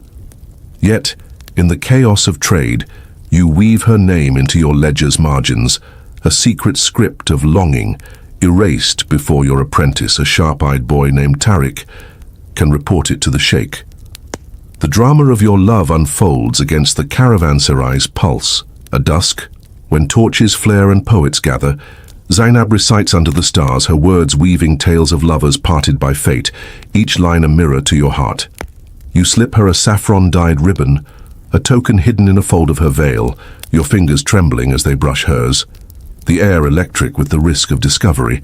A rival merchant, jealous of your trade and sensing your secret, whispers to the sheikh's men, his words sharp as a scimitar. You overhear their plans to confront you, and that night by the well, Zainab begs you to flee with her to Damascus, where love might outrun honor. The choice tears at you. Your trade, your name, your life in the caravanserai versus a future with her, uncertain as a desert storm. You promise to decide by the next full moon, your heart a battlefield of duty and desire, each beat echoing her poetry. The trader's life is fraught with hazards. Bandits lurk on the Silk Road, their blades gleaming with greed for your saffron and silk. A single bad deal, overpaying for damaged goods or undercutting a rival, could bankrupt you, leaving you to beg at the caravanserai's gates. The desert's heat saps your strength, the sand chafes your skin, and tainted water can bring fever that no myrrh can cure. Emotionally, the weight is heavier, the loneliness of long journeys, the fear of losing Zainab to her father's will, the guilt of a secret that could spark bloodshed. You find solace in the caravanserai's community, merchants sharing coffee spiced with cardamom, poets debating love's folly, Tariq's eager questions about trade routes. They jest about your oud-scented robe, calling you the perfumed prince. Their laughter a tether to the world beyond your heart's turmoil. Society reveres you as a bringer of wealth, your spices and silks adorning caliphs and poets. But you're a transient, neither noble nor peasant, your status as fluid as the dunes. Some see you as a schemer, profiting from others' needs, while others seek your blessings, believing your travels touch the divine. You honor Allah with prayers at dawn, facing Mecca as the caravanserai wakes, and offer alms to travelers, seeking barakah for your trade and your forbidden love. You burn frankincense to ward off the jinn, their unseen whispers blamed for bad deals or lost caravans, and inscribe verses on parchment to protect Zainab, hiding them beneath your rug. Your spiritual life is a mosaic of faith and superstition, blending Islam's clarity with the desert's older magic, each act a plea for balance in a world of risk and passion. Your legacy isn't in gold or goods, but in the threads you weave, spices that heal, silks that adorn, and a love that defies the desert's laws. You teach Tariq the art of trade, showing him how to weigh saffron with a poet's care, hoping he'll carry your name forward. But your true legacy is Zainab's poetry. Her verses inspired by your stolen kisses, destined to outlive you both in the mouths of caravanserai bards. History remembers traders in market ledgers, in caravan songs, in the scent of saffron drifting across empires. You were no mere merchant, but a weaver of dreams, trading wealth and heart in a world of sand and stars. As the caravanserai quiets, the torches dim, and the desert wind sings, you sip rosewater, its sweetness lingering, and let the night's embrace carry you into sleep's gentle oasis. Whispers in the scriptorium, the forbidden love of an Egyptian scribe. Imagine yourself in the ancient city of Thebes, around 1250 BCE, where the Nile's cool breath mingles with the scent of lotus blooms and sun-baked mud brick. The air hums with the distant chant of priests and the rustle of papyrus, carrying whispers of gods and secrets. Tonight you step into the life of a scribe, a keeper of words in a temple scriptorium, where every stroke of your reed pen is a prayer, and a forbidden love threatens to unravel your sacred duties. You wake at dawn in a modest mud-brick house near the temple of Amun, the air heavy with the river's damp musk and the faint smoke of an oil lamp that burned low through the night. You're a sesh, a scribe, one of Egypt's elite, trained to wield the sacred art of writing in a world where most see hieroglyphs as divine magic. Your bed is a woven reed mat, softened with linen and a wool-stuffed pillow, pressed against a wall painted with lotus motifs that glow faintly in the pre-dawn light. The house is small, but yours alone, a perk of your status, its cool interior a refuge from Thebes' relentless sun. You rise, the mat creaking beneath you, and light a clay lamp, its wick flickering like a hesitant star. Your tools rest on a low wooden table, reed pens, a palette with cakes of black and red ink, and a stack of papyrus sheets, their crisp edges curling slightly in the humid air. You mutter a prayer to Thoth, god of writing and wisdom, for clarity in your work and protection from smudged hieroglyphs or prying overseers. Hygiene is a ritual as vital as any temple offering. No lavish baths for you, those are for priests and nobles. But the Nile is steps away, its waters a sacred gift. You splash your face and arms with cool river water, drawn in a copper basin, scrubbing with a paste of natron and ash that smells faintly of earth and salt, leaving your skin taut but clean. You shave your head daily, a mark of purity, the bronze razor gliding smoothly over your scalp, though nicks are a constant companion in the dim light. Your linen kilt, bleached white and pleated, is cinched with a leather belt, and you drape a light shawl over your shoulders against the morning chill. A small amulet of Thoth's ibis dangles at your chest, its faience cool against your skin, a talisman to guide your hand and ward off errors. In a woven basket you pack your scribe's kit, pens, ink, a smoothing stone, and sling it over your shoulder, ready for the scriptorium. Where words are both your craft and your cage, your day begins in the temple of Amun, its sandstone walls glowing gold as the sun rises over the Nile. The scriptorium is a quiet chamber off the temple's courtyard, its air thick with the dry vegetal scent of papyrus and the sharp tang of ink. Papyrus is your Wi-Fi, connecting you to the gods, the pharaoh, and the eternal records of Egypt. You kneel on a reed mat, your palette before you, and dip a reed pen into black ink ground from soot and gum, its bitter smell grounding you as you transcribe hymns to Amun or tax records for the temple's grain stores. The papyrus is smooth but temperamental. One errant drip can ruin hours of work, and your overseer, a stern priest named Ptahhotep, has eyes like a hawk for mistakes. You write in hieratic, the cursive script of scribes, its flowing lines a dance of precision and patience, each stroke a prayer to preserve order, or mat, in a world that teeters on chaos. Your work is varied but relentless. One moment, you're copying a hymn for the evening ritual, the words praising Amun's sun disk as it sinks behind the desert hills. The next, you're tallying barley yields, your pen scratching numbers that ensure the temple's wealth. Between tasks, you sharpen your reed pens with a flint knife, their tips fraying like your nerves under Ptahhotep's scrutiny. But there's a secret that makes the hours bearable.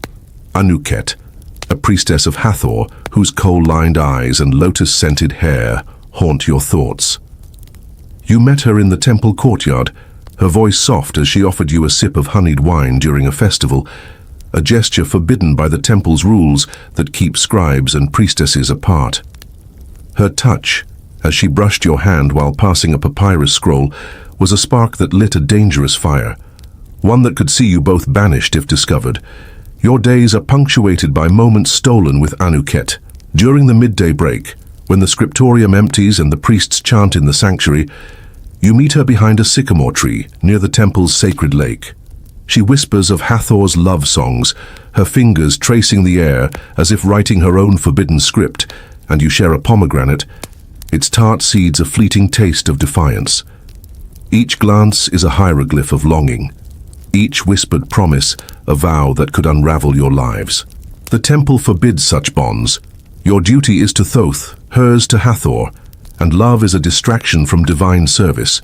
Yet, in the scriptorium's quiet, you find yourself sketching her name in the margins, a secret rebellion inked in red, erased before Ptahhotep's rounds. The scribe's life is not without hazards.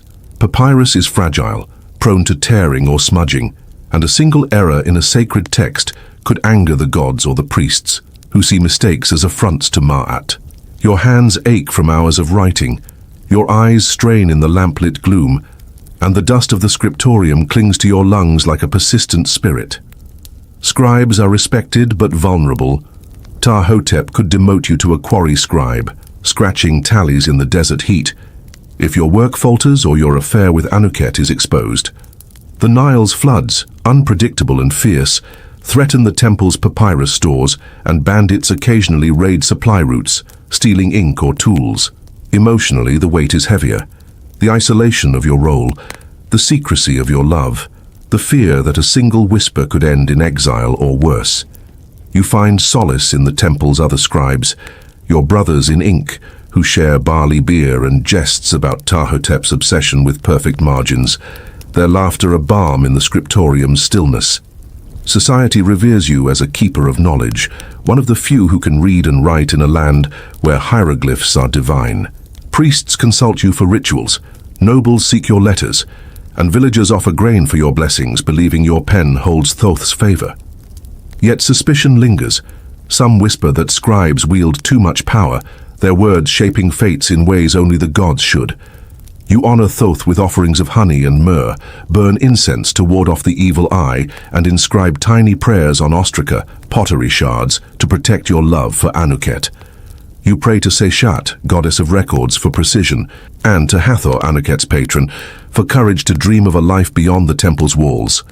Your spiritual life is a tapestry of devotion and defiance, each act a balance between duty and desire.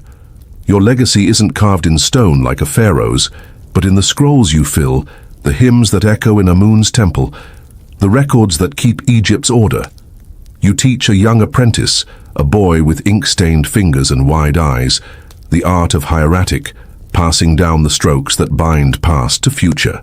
But your true legacy is in the moments with Anuket, the stolen kisses, the promises whispered under starlight, the hope that one day you might flee to a village far from Thebes, where no priest can judge you. History remembers scribes in temple reliefs, in papyrus fragments buried in sand, their words outlasting empires. You were no mere writer, but a guardian of Mahat, weaving order and love in a world of gods and men. As the Nile's song hums through the night and the scriptorium falls silent, you dip your pen one last time, the ink's bitter scent grounding you, and let the river's lullaby carry you into sleep's gentle embrace.